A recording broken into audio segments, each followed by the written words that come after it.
আসসালামু আলাইকুম প্রিয় দর্শক, ইউটিউবে নতুন একটি গুরুত্বপূর্ণ আপডেট চলে আসছে। যারা আমরা কন্টেন্ট ক্রিয়েটর আছি তাদের জন্য কিন্তু এই আপডেটটি খুবই গুরুত্বপূর্ণ।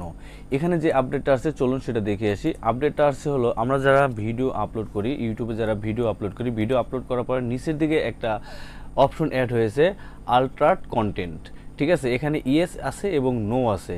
এখন এখানে আপনারা যদি ভুলবশত ইয়েস অথবা নো দিয়ে দেন তাহলে কিন্তু আপনার চ্যানেলে স্ট্রাইক চলে আসতে পারে। তাহলে বুঝতে পারতেছেন এই ভিডিওটি কত গুরুত্বপূর্ণ।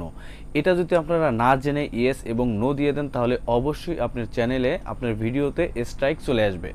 তো এই জন্য এই ভিডিওটি কিন্তু আপনার জন্য খুবই গুরুত্বপূর্ণ। যারা কন্টেন্ট ক্রিয়েটার আছেন, যাদের ইউটিউব চ্যানেল আছেন, তাদের জন্য আজকের এই ভিডিওটি খুবই ইম্পর্টেন্ট।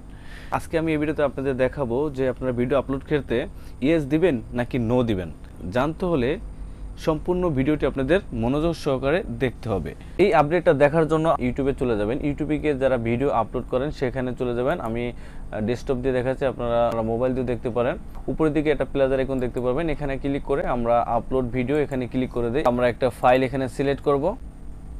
আপনাদের দেখানোর জন্য আমি একটা ভিডিও আপলোড করে আপনাদের দেখাচ্ছি। এখন সর্বপ্রথম তো আমাদের টাইটেল দিতে হবে, এগুলো তো আমরা সবাই জানি। টাইটেল দেওয়ার পর এখানে ডেসক্রিপশন দিতে হবে। এই যেখানে একটা অপশন যুক্ত হয়েছে আলট্রাট কন্টেন্ট, এই কন্টেন্টের এখানে তিনটা অপশন লেখা আছে। এখানে আছে ইয়েস অথবা নো। এখন আমরা এটার মধ্যে কোনটা সিলেক্ট করব। তিনটা অপশন এখানে আছে। এই তিনটা অপশন কি কি এখানে ইংলিশে লেখা আছে, চলুন সেটা আমি আপনাদের বাংলায় বলে দিচ্ছি।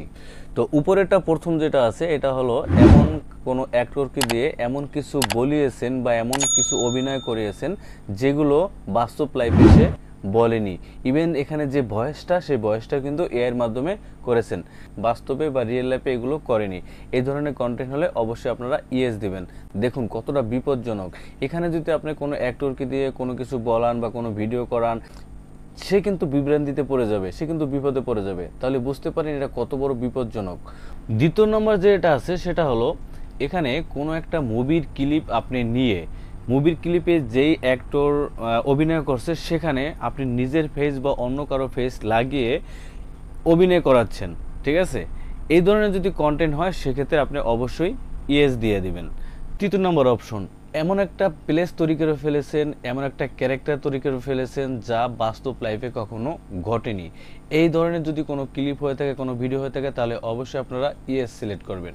তবে এবার আসুন কারা নো সিলেক্ট করবেন। আমরা যারা কন্টেন্ট ক্রিয়েটর আছি, যারা আমরা কন্টেন্ট ক্রিয়েট করি, বাস্তবে কন্টেন্ট ক্রিয়েট করি, মোবাইল দিয়ে কন্টেন্ট ক্রিয়েট করি, নর্মাল কন্টেন্ট ক্রিয়েট করি, তারা কিন্তু নো সিলেক্ট করে দেবো। নর্মালি আমরা যারা কন্টেন্ট ক্রিয়েটর আছি তারা কিন্তু নো সিলেক্ট করে দেবো। এআইয়ের মাধ্যমে যদি কোনো কন্টেন্ট তৈরি করে থাকেন সেক্ষেত্রে আপনাকে অবশ্যই ইয়েস সিলেক্ট করবেন, যেগুলো বাস্তবে ঘটেনি বা বাস্তবে হয়নি। আর আমরা যেহেতু নিজেরা ভয়েস দিছি, নিজেদের কন্টেন্ট, নর্মাল কন্টেন্ট, সেক্ষেত্রে অবশ্যই আমরা নো সিলেক্ট করব। আমরা যারা ইউটিউবার আছি তারা অবশ্যই নো সিলেক্ট করে দেন ভিডিও আপলোড করব। আশা করি এই বিষয়টা আপনাদের ক্লিয়ার হয়ে গেছেন। যদি আপনাদের বুঝতে কোনো সমস্যা হয় তাহলে অবশ্যই এই ভিডিও নিচে কমেন্ট করে জানিয়ে দেবেন। আশা করি এই ভিডিওটি আপনাদের কাছে অনেক অনেক হেল্পফুল হবে। ভিডিওটি দেখে যদি একটু উপকৃত হন তাহলে অবশ্যই ভিডিওটিতে লাইক দেবেন, আর চ্যানেলে নতুন হয়ে থাকলে সাবস্ক্রাইব করে সাথে থাকবেন। তো আজকের মতো আমি এসএম শোক বিদায় নিচ্ছি, দেখা হচ্ছে পরবর্তী ভিডিওতে। সেই পর্যন্ত ভালো থাকবেন, সুস্থ থাকবেন। আল্লাহ হাফেজ, আসসালামু আলাইকুম।